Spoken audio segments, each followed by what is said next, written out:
Okay, Sarah, let's talk protein powders today. Let's start nice and simply at the beginning with some foundation knowledge. Tell me about protein. So protein is considered a building block for the body. So it's one of the macronutrients. So along with carbohydrate and fat, we've got protein. So one of our main macros. So that means that we get energy from protein. We get about 16 kilojoules or 4 calories for every gram of protein we eat. And protein is essential for many body functions. So often we think of it just for building our muscles, which it does, but it's also used at the cellular level every day, the cells in our body, and our brain and all of our organs need protein. So when we eat protein, it gets broken down into amino acids. Some amino acids we can make in the body, so the body knows how to make 11 of them, but 9 of them are the essential amino acids, which means we need to get them from our diet because our body can't make them. And then those amino acids, they're kind of like jigsaw puzzle pieces, and they float around the body and they go where they're needed, and they will join up with each other to make whatever it is they need. So it might be making some connective tissue. It might be repairing muscles if you've had a really, if you had an injury, or if you've had a heavy weight session. It might be going to grow your hair and your skin, or used in those cellular functions. So we don't get to choose where they go. So if you're taking a protein supplement that says it's going to give you really strong hair and nails, it won't just go to your hair and nails. It's going to go to wherever your body needs. It's needed. Yeah. The other important thing to know about protein is that we can't store it. So if you have a really protein heavy breakfast and you think, great, that's my needs done for the day, I don't need any more, the next time you go to the toilet, you are going to wee out the amino acids that your body didn't need at the time. Okay. Right. So that's why it's important to eat protein throughout the day. So in every meal and snack, if you can, or as often as you can, get a little dose in so that you're regularly topped up, so to speak. Good one. All right. Great little intro there. All right. So do I need a protein powder, or do busy women need a protein powder? It depends. That's like the worst answer ever, isn't it? So, yes, I love that answer. It depends. Tell us about that. So I have protein powder under my kitchen sink because that's underneath the smoothie maker. I don't have it every day, and I have it when I need it. So it can be a really good booster if you know that you're not getting enough protein, or if your protein needs have increased. Let's say you are looking at building up some muscle or losing weight, then your requirement for protein increases.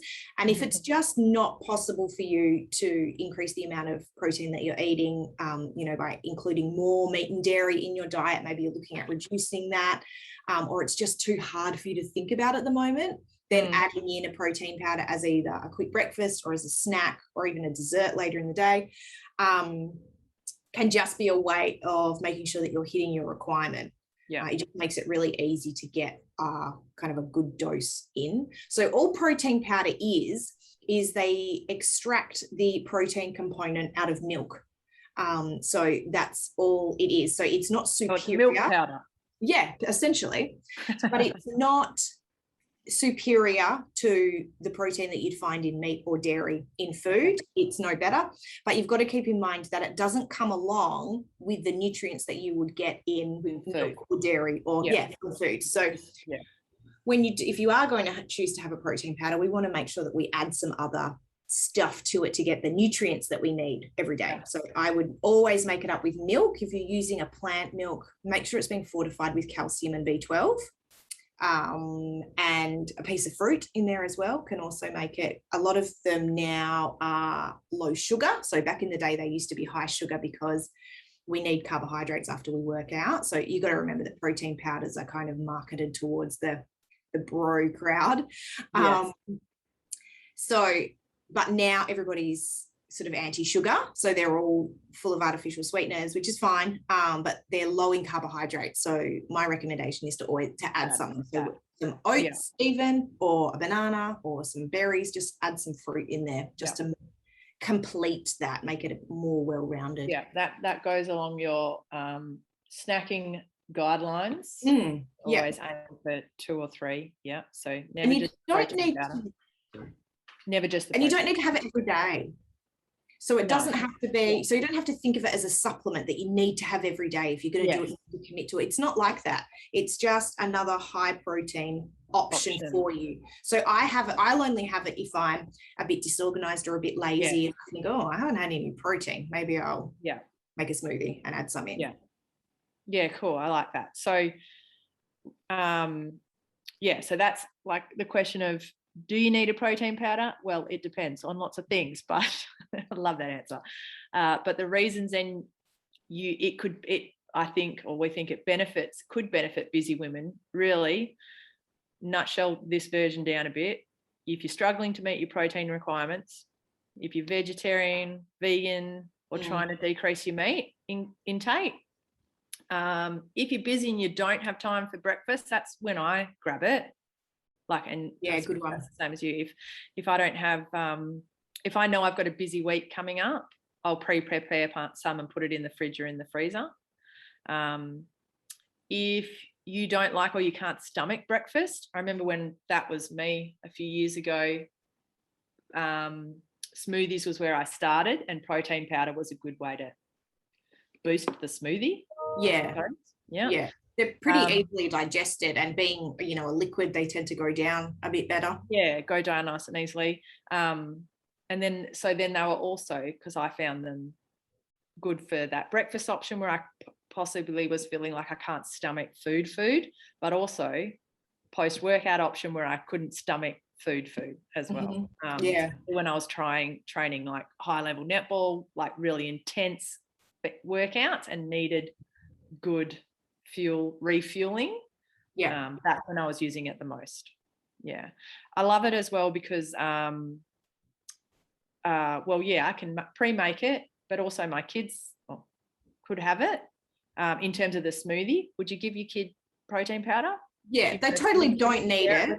They totally don't need it, and I wouldn't be sort of looking to supplement a kid's diet. If your kid needs more protein, then we need to work on the food stuff, but absolutely share it. So when you make it up like a smoothie, where you've added in some milk and some fruit, totally nutritious for them to have some as well.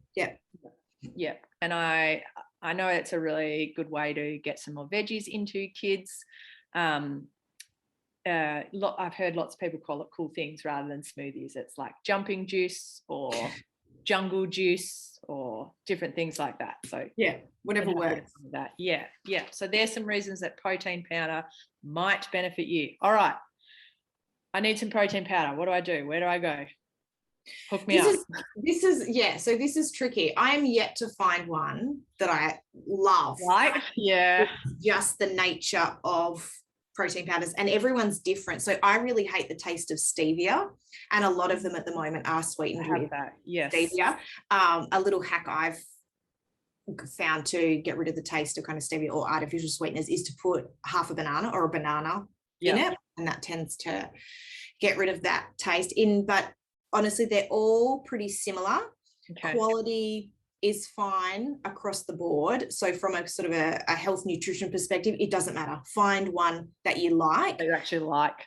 You also don't need to spend a fortune. An arm and a leg, if you've never found one before, if you've never tried one before, I wouldn't go online as your first stop. Check out Coles. Coles have brought out their own range now. I can't remember what they're called now. Perform, I think.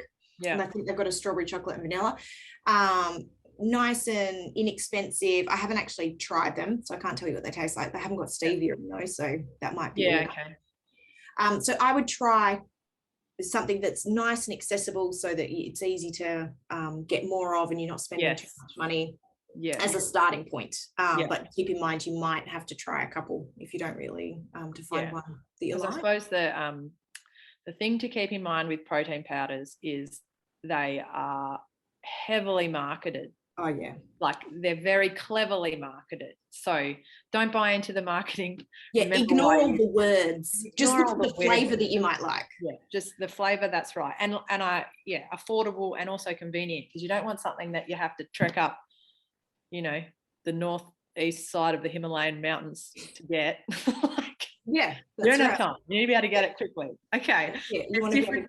There's different types of protein powders. Tell me about those.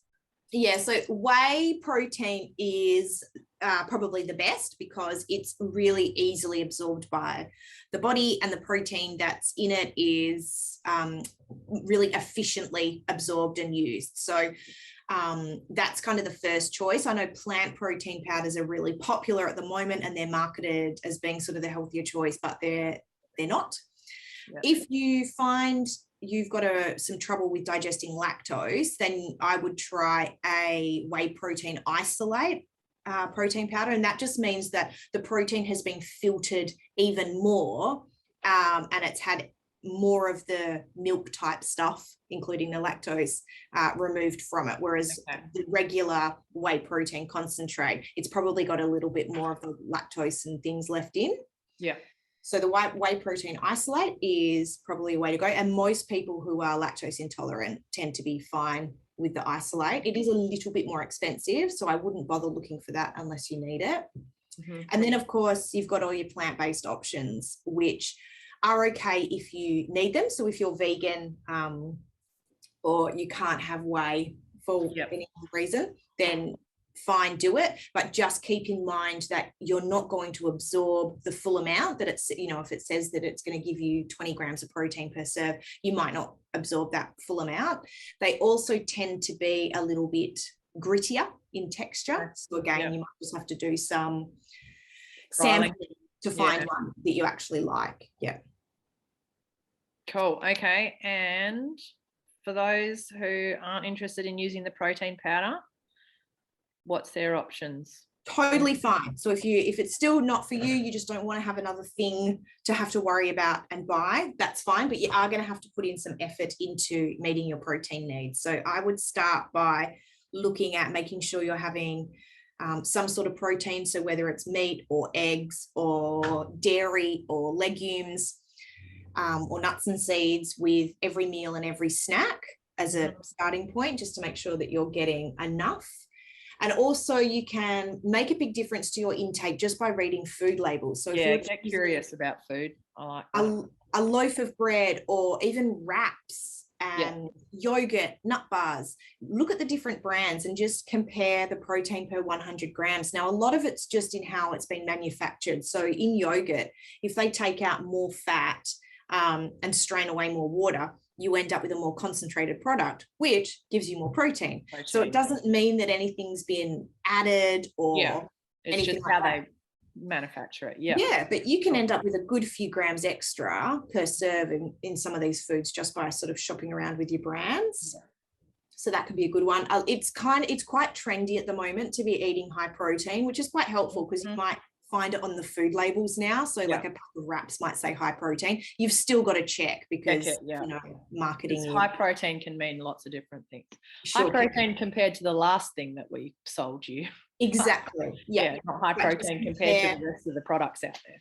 Yeah. Compare what you normally buy. And you can add a little boost in that way. And the other way is you can supplement when you've got a meal, you've got a snack, you can add something to it. Even if it did already have some protein, can you add a second serve? Can you sprinkle it with some hemp seeds or some LSA mix, or add some nuts or some beef jerky for a snack or something? Just whatever you can do. Consciously think every day, every meal and snack, I need to have some protein with this, and see how you go. Cool. I love it. Some great tips in there.